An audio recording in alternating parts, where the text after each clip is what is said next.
Okay, today we are going to go over realism. This presentation was put together by Emily Gerke, and I'll be narrating it. This is a really lovely quote that she included here by Gustave Courbet, who is one of our feature artists. But the quote is, Art and painting should consist only of the representation of things that are visible and tangible. And this is really a great setup for how we define and understand this movement of realism.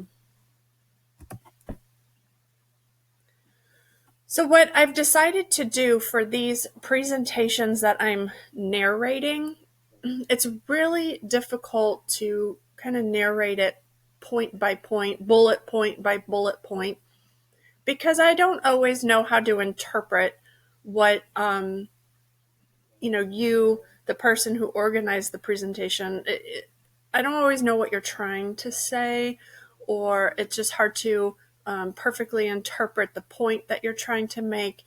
And so instead of struggling with that, what I've decided is I'm going to just kind of give some overall information that is related to the slide, but the slide might actually, read things differently than what I'm saying. I think combined with my narration and the information on the slide, you are going to be, very fulfilled. You're going to have a great opportunity to have good graphic notes and understand the movement. Remember, I'm also including a bunch of links that I personally think are very strong, concise, and accurate, bits of information that I think will help you grasp certain concepts better. So we're going to try it this way and see how it goes. So on this slide, we want to try to understand, define, and characterize this movement of realism. And I want to really give a lot of caution, because every year, for as long as I can remember, and I myself, when I was learning art, in college, this movement is easily defined inaccurately.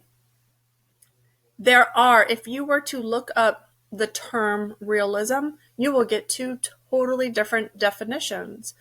And the one that we are looking for, the one that we're, trying to focus on, is realism as an art movement. That is completely distinct and different from realism as an everyday, common vocabulary word. So I warn you to be very careful about that. In saying that, realism actually is a movement that a lot of theorists think marks the beginning of modern art. Okay, because that's what we're approaching. We are creeping into the modern art era. And a lot of historians believe that this really is the start of it.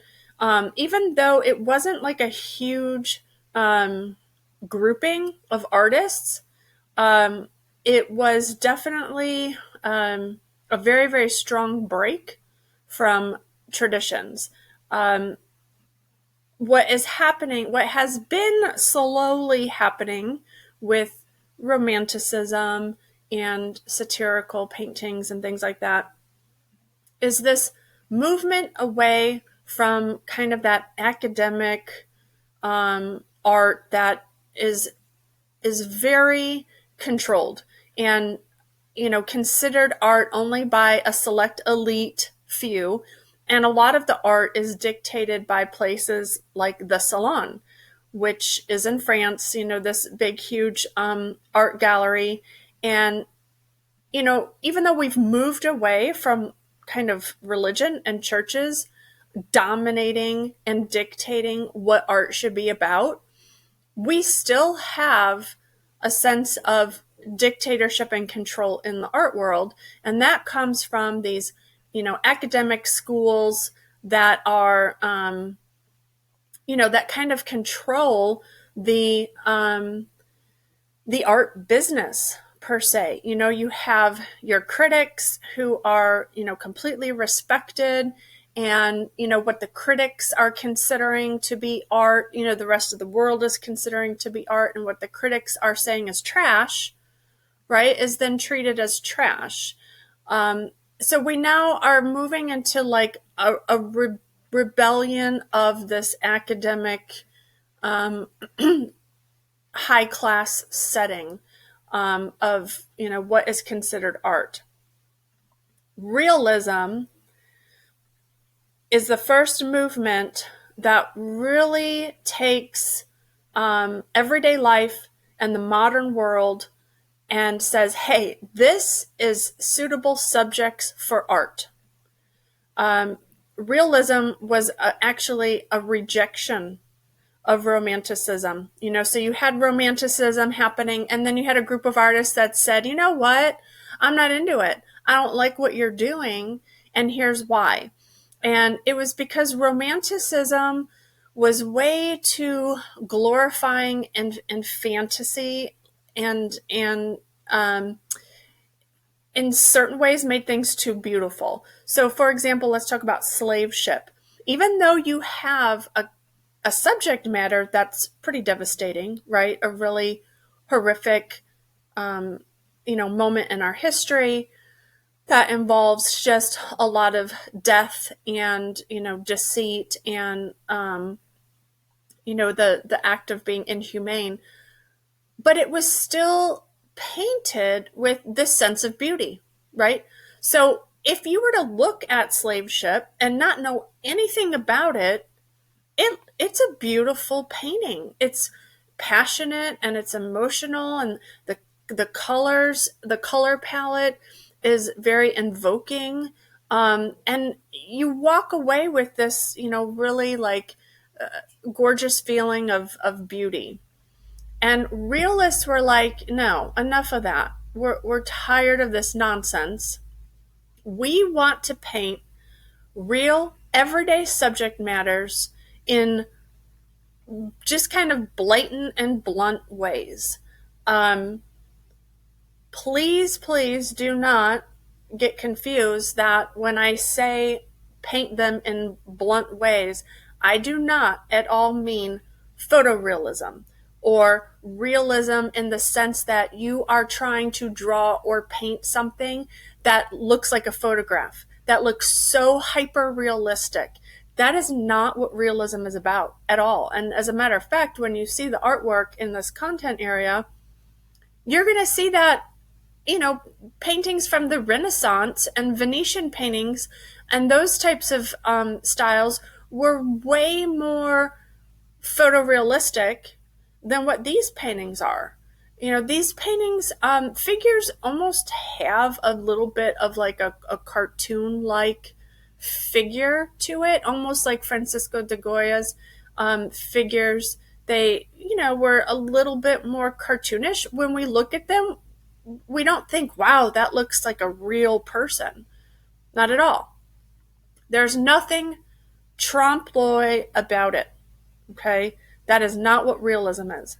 What realism is about the subject matter and just painting it straightforward, not trying to paint it with this fantasy approach or this beautiful lens, per se, that we're just kind of going to be really, really honest. All right, so that's the essence of realism. Realism, like I said, embraced very, progressive aims of modernism. They wanted to seek new truths and re-examine an overturning of traditional systems, values, and beliefs. So again, this is, a reaction to romanticism, definitely a reaction to a lot of the paintings beforehand. All the Rococo, Baroque, that's all drama infused. Realism was done with that. Okay. Realism concerned itself with how life was structured socially.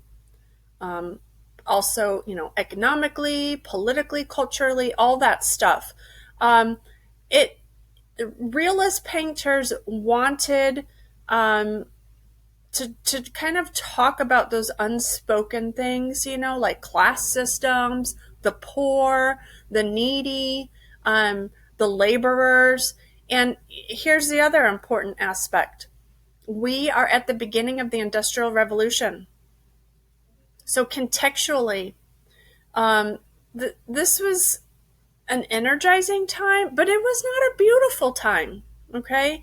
The Industrial Revolution really promoted much growth, but at the same time, for your everyday person and your everyday family, it was hard times. It was long hours, low pay. We're also losing a lot of our kind of beautiful landscape to large factories and smokestacks and things that just aren't naturalistic anymore. This is a huge shift. And so, of course, art mimics life. And of course, the art is going to try to capture that. Okay. Realists definitely um, wanted to try to capture ugly portrayals of life's unpleasant moments. You're going to see a lot of dark, earthy palettes, not a lot of contrast like we've seen with Baroque art or even Rococo art. The concept of pastels from Rococo, gone over. Okay, we're not going to see anything bright. It's very, very muted, very earthy, almost monochromatic, quite a few of the artworks out of this period. It was definitely a nonconformist art movement. Like I said, they took aim at the social, like, morals and values of the bourgeoisie and the monarchy. They really rejected kind of the elite, and they continued to submit their artworks to places like the salons and the academies of art, but they were often rejected. Um, pe- People of these statures felt that these were not artworks that people wanted to look at. Why do we want to put a focus on the ugly things in life, right? The hard things in life. This was a concept that wasn't quite understood, practiced, or appreciated at this time. The other thing we're going to see happening here is a really big explosion of newspapers. Okay, so with newspapers, we have that printing press and the ability for mass media. Okay, again, this is all connected to the Industrial Revolution. Okay, contextually. So what this did is it helped merge that satirical painting with what we now know as that political cartoon. Okay, that was the bridge. That was the gap.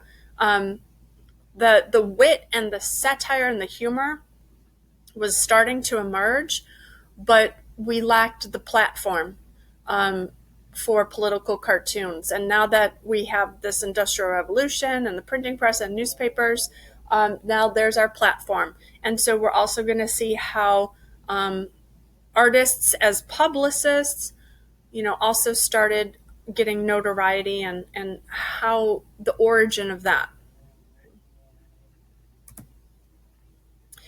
These are two examples of a realist art that were not in our 250.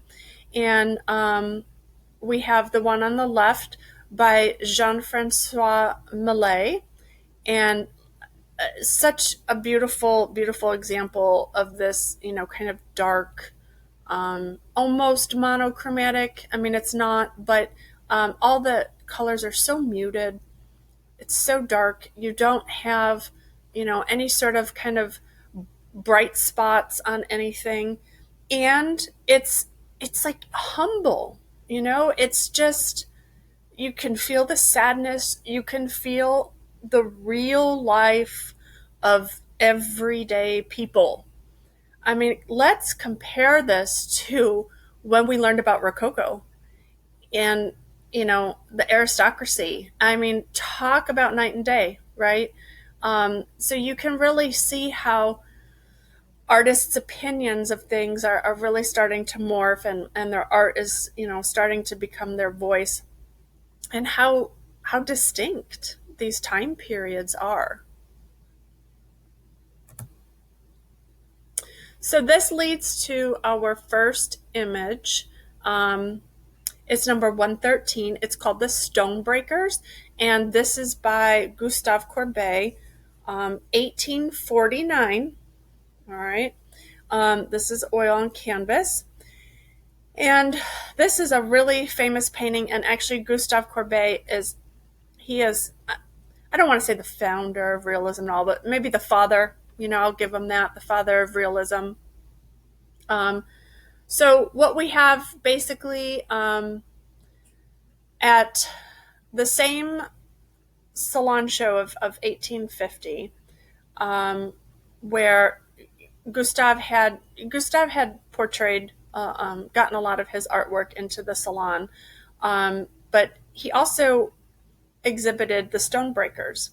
And basically, what we have here in this painting is we have two workers, a young and an older one, because that's huge in realism. They like to span classes and ages and all that stuff. Okay. But we have Courbet presenting both a realistic snapshot of everyday life, a story, an allegory of poverty, and just the reality of hard work. Like really busting your butt to bring home the bread, to the family. And this is definitely what he was trying to capture. The image was inspired by a scene of two men creating gravel for roads. One of the least paying, most backbreaking jobs imaginable. So, it's kind of like a construction job. It's one of the hardest jobs, but also one of the lowest paying jobs. And I mean, this is how you got gravel back then, guys. People were busting up rocks for you. And what's, I think, important, especially when we looked at the example right here by Mallet, is another thing that's pretty common with realism is that the figures are faceless. And that's because they are left to be anonymous and almost like symbols or stand-ins for, the lower orders in, French society. That it's not important who that older man is and who that younger boy is. What's important is what they represent. Okay. The other thing is it's also Courbet trying to help us focus on other details in the painting, like their dirty and tattered work clothes, their strong and very weathered hands. If we could come closer to this painting and look at all the details, I mean, you can see the hands are just so worn and so dirty and so chapped. And also, Courbet really wanted us to check to be able to see their relationship with the land and their recognizability. They are becoming the important figures of expression in art. And again, if you think back, working class and peasants and the poor, they were not the subject matters of art ever. This did not exist. So it was really important that Courbet captured this in the right way, not as, two people, whoever their names are, but as symbols of a group of people, as a class, as a society, um, and to kind of bring about compassion and grittiness. That's another great term used in realism. They worked hard to portray gritty artwork. Okay.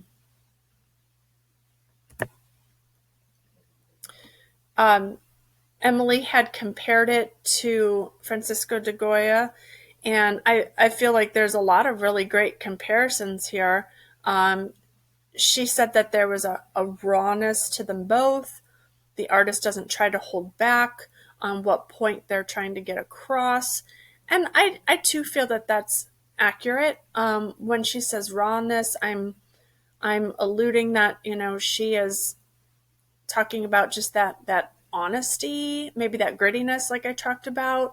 That again, these are not romantic, okay? Because they don't have that beautiful fantasy, passionate, sense of emotion, that they have, more of just kind of a realistic, again, not photorealistic, but just like a realistic honesty to it. If you look at Francisco de Goya's, you're working with light still to help give that sense of passion, where the Stonebreakers, you just have these really muted, kind of drab, plain colors. But I also see a huge link between the figures and how the figures are rendered. They're, a little bit stockier and rounder. Their proportions are very similar as well. So for me, that was one of the comparisons that I noticed. All right, so on our next one, this is number 114, and this is called Nadar Elevating Photography to Art. It's by Henri Daumier, and it is a lithograph on newsprint. So this is one of those pieces that I had mentioned that, we get to kind of see the start of those kind of political cartoons. Now, this one is not so much about politics per se, but Daumier did create a lot of anti-establishment, anti-Louis Philippe kind of commentaries in his lithograph. So I provided you with a link that is just about Daumier, and I want you to check it out. It shows a really great variety of his work, and I think that they're extremely interesting to look at. And just a short little bio about him. It's concise, it's small, but it's going to help you walk away kind of understanding him more. All right, so a lithograph, guys. This is new. This is important. I know AP wants you to be able to talk about that because we haven't had a lithograph yet. This is kind of like a new type of printing invention. But it's a lot like an etching, okay? A lithograph is also kind of embedded. The drawing is embedded into a metal plate. And then that metal plate is able to kind of run through a printing press. It's able to be inked and then run through a printing press. But please make sure that, you understand this one's a lithograph, not an etching, not a woodblock print. I know sometimes it's hard to tell the difference, but we want to try to make a point to do that. So he would draw caricatures, that again, he was like a cartoonist, a political artist. He drew caricatures, and even though nobody really knew much about him at his time, at the time, I do want to add that that's, I think, kind of what he's been remembered by, but he actually dabbled in a lot of different arts. He was a sculptor. He would make these like little clay figurines, but they were also very cartoonish in their finished form. And he was also a painter, so he was pretty diverse in his mediums. He was also really, really good at photography, and actually, photography was quite his passion. And that's a lot of what this lithograph is about. It's the promotion of you know, making photography a fine art form, and kind of helping people make that transition, right? That photography in and among itself can stand alone as a piece of fine art. So we're still in that transitional phase with photography. Okay. Um, let's see. He's also being very satirical about it, that photography, is going to become this high art, which is symbolic in the fact that he's, in this hot air balloon and he's above, the city below. And again, it's like this, kind of foresight and this confidence, also like being an advocate and promoting the art of photography. But again, he's known for putting these commentaries into a lithograph, and then having them multiplied and printed for the masses. We have here a comparison from Domier's to the Hogarth painting, and I definitely see the connection, and I'm glad that Emily brought these two together because of that underlying kind of push to be satirical, right? That push to poke fun, and that push to, as an artist, like, state your opinion. This is my opinion, and I want to see who else thinks the way that I do. And this is communication. As a matter of fact, this is their social media. Okay. This is how you get your opinion out there, and then you find like-minded people. And this is, a new uprise, because artists were breaking from traditions and kind of fighting for their own right to be artistic and to explore the arts. And in order to do that, in order to be, somewhat revolutionary, you got to band together. You've got to find like-minded people, and you kind of got to do it as a group. So this is their social media. This is satire. Finally transitioning from paintings, that even though these paintings were also turned into prints, remember that, but now we have the real start of that political cartoon. Okay, I think a lot of you remember this one from the early days when I was first introducing you to art. This is, I don't have a number here, but that's okay. This is Olympia.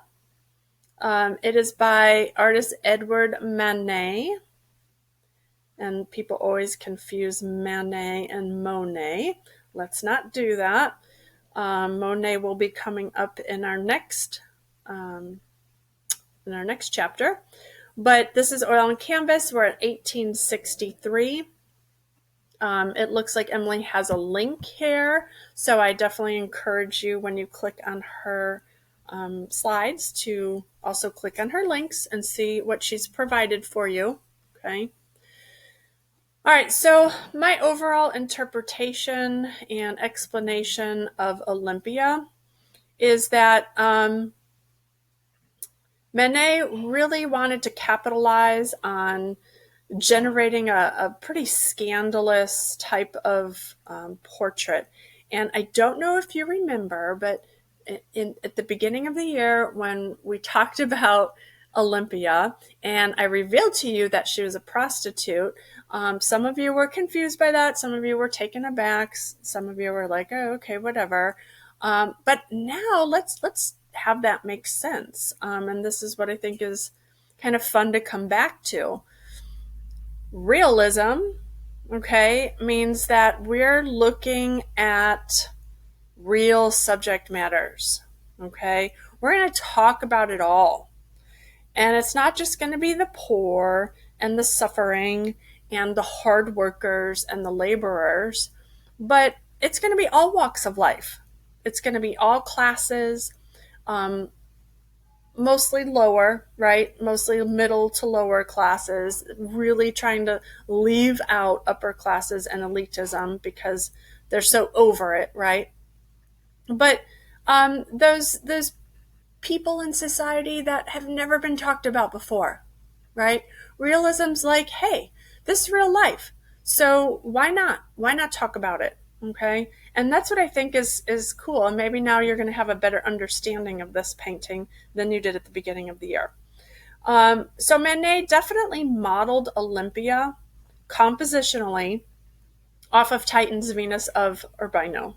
And he described alternately as either a wedding portrait of a young bride or elite pornography. So given either interpretation, Manet's painting was quite clearly that of a prostitute, identified by the orchid in her hair and various baubles, stark in its contrast between her flat, pale flesh and dark background of her small room. Again, we have that gaze, that unapologetic, confrontational gaze, which she addresses directly to us, the viewer. Okay? I know that Manet wanted to challenge French society's, like, hypocrisy and the hypocritical notions of propriety, and he just wanted to basically put the truth out there and ask the question, what is wrong with this? What is wrong with portraying this when many of our elite dabble in it, right? So what's wrong with painting it? And again, it goes back to that question of realism. Like, why can't we just paint what's real? Why can't we just paint what is honest and gritty and out there? And again, all about that subject matter. So that's really the entire purpose of this painting. And now that you know where Olympia fits in terms of art movements, I think that this painting probably makes a lot more sense to you as to, why it is, the subject matter is a painting of a prostitute. And Emily nailed it. The comparison is exactly what Manet compared it to himself. So again, if you look at the composition, okay, the overall composition, he purposely modeled it after Titus's painting. So, okay, yes, we have the reclining nude, okay, they're in slightly different positions, but not much. I mean, they're leaning on the same arm, and we have the other arm, kind of covering the crotch area. We have eye contact, right, with the viewer. That's important. But I think what's also important to understand is we have this compositional line that vertically separates from left to right, as we do over here. Okay. We also have the addition of, the servants in the background, same over here. Kind of the bed linens are at the same kind of slope and angle. And then, the inclusion of a pet or animal. So, you got to look at the overall, is really what Manet was modeling. All right, this next one, which I think is our last image, a little bit different. So this is, don't have a number, but it is Jose Maria Velasco. This painting is called The Valley of Mexico, from the Santa Isabel mountain range. Okay, 1875, so a little bit later in that 19th century. We do have oil on canvas. Okay, and I know what AP wants you to understand about this painting, and a lot of it is the motivation of these paintings. So these paintings are a huge series of paintings. Again, I've provided you with a link that gives you further information. I suggest you check it out. It'll also just give you more images of Velasco's paintings. But there are tons, hundreds of these landscape paintings of Mexico, and there's a reason for it. This is a portrayal of Mexico right after their independence. So they gained independence from Spain. Okay, remember when the Spanish came in and took over Mesoamerica and South America. That independence came in 1821. Okay. After that independence, Mexico really worked hard and very consciously sought out to establish its own identity. And the way that they did that most is through artistic endeavors. Not only did they want to establish their own identity, but they wanted to advertise it. They wanted to advertise themselves as this new, independent, established place that, they were in control of their own identity. Okay. So the development of the practice of what we are going to call national landscape. Okay. So it was nationally promoted, nationally appointed, that these landscape type paintings, were definitely going to happen. And this was directed straight from their dictator, who was Lopez de Santa Anna.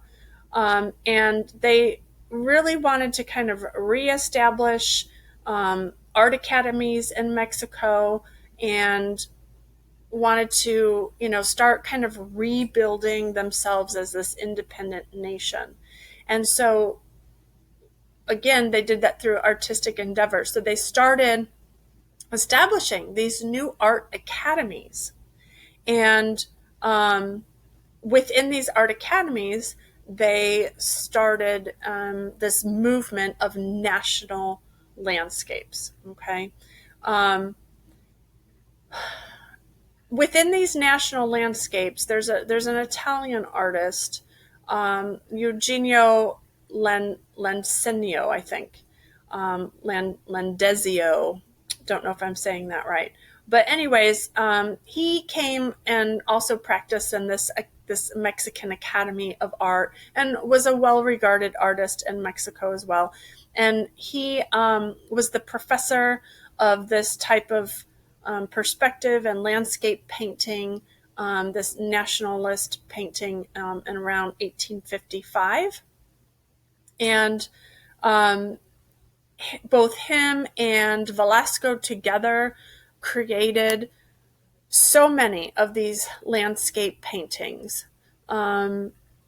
So I think, it's easy to understand that this is a landscape painting. We can talk about perspective. We could talk about vantage point, which I think is important, because a lot of these national landscape paintings have a high vantage point. So you almost feel like you're looking at it from a somewhat aerial perspective. I mean, not straight down topographical perspective, but almost like you're on the highest peak and you're looking outward.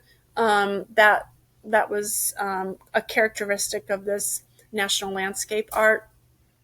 But the point was, it was made to glorify the Mexican countryside. But here's the difference: not in a fantasy, dramatic type of way, in a much more naturalistic approach. And so, taking that naturalistic approach and combining it with the time period of realism, it fits more in the realism sense. Even though it's somewhat different in subject matter, we're not looking at lower classes per se. We're not looking at kind of like gritty and hardworking type of subjects. It's important to understand that these landscapes fit into the movement of realism. And I think that that's hard to point out. If I showed you this painting without telling you that it was part of realism, I think that that would be really hard for you guys to put it into that category. So a couple things to think about. I already said number one, it's painted more naturalistically, not so fantasy-like, okay? Not so dramatic like Baroque, not so bright and pastel-y like Rococo. That it's just a little bit more straightforward, okay? The other important thing to know about Velasco: when he painted Mexican landscapes, he did indeed include some of Mexico's indigenous type of spirits. What I mean is, a lot of the places he would paint were places that were of historical significance to, like, the Aztecs, okay? He also would include, if you could see down here, small little inclusions of people. But again, what are we looking at? We're not looking at elite, right? We're not looking at, palaces. We're not looking at, the Spanish powers that, still reside. We are looking at a very kind of quiet, connected to earth type of, Mexican people. And that was all on purpose. That was the portray that they wanted to give all the other lands, is that, this is Mexico. It's vast, it's beautiful. And then I want you to think also, if Mexico is advertising their land like this to places like England, where what's going on in England, but the Industrial Revolution is really starting to pop up, or what's going on the East Coast of the North America, the Industrial Revolution is starting to take over these cities. And we're losing these types of beautiful landscapes. Okay, so it was very purposeful that that we included this kind of like realistic peacefulness, this just kind of simple reality of what the landscape of Mexico looked like. Okay. And then Emily compared it to Fan Quan's Travelers, and she said that it had a lot to do with the insignificant size of the people. And I think that she's making a really great point, that I think the motivation is a little bit different. That with Fan Quan, he really, really wanted us to understand that we were insignificant to nature, and nature was the all-powerful. Where Velasco is more saying, hey, this is my beautiful homeland. Look at this independent country, and look at how beautiful the land is, and look at how kind of sweet and serene and humble the people are. So I don't think, Velasco's not trying to say that, oh, we are, as people are insignificant. I think he's just trying to kind of trying to equally portray them both. But Emily is spot on in saying that the scale, is very similar to each other. So, in the conclusion here, I just want to reiterate: be careful about the term realism. That if you just were to look up that term, you might not be looking at the right definition. Okay, realism as a movement of art is all about subject matter. It is all about focusing on the lower class systems and artists saying, hey, we're just going to paint some truth. We're going to paint what's real. We're not going to paint floofy fantasies anymore. We're not going to exaggerate our work anymore. We're just going to be real, and that means we're going to be gritty. Okay. And then try to remember, too, that realism can take different forms. The political cartoon is something that was developed during that time. The landscapes of Mexico and this push for advertisement and nationalism, that they can take many forms. But remember also contextually that this is the start of the Industrial Revolution, and it really can be the catalyst for the realism movement. And please also try to remember that realism is actually that first movement into modern art. It's a very significant break from traditional and from what is considered, high art and the authority of art. Here's her works cited. Great job, and thank you very much.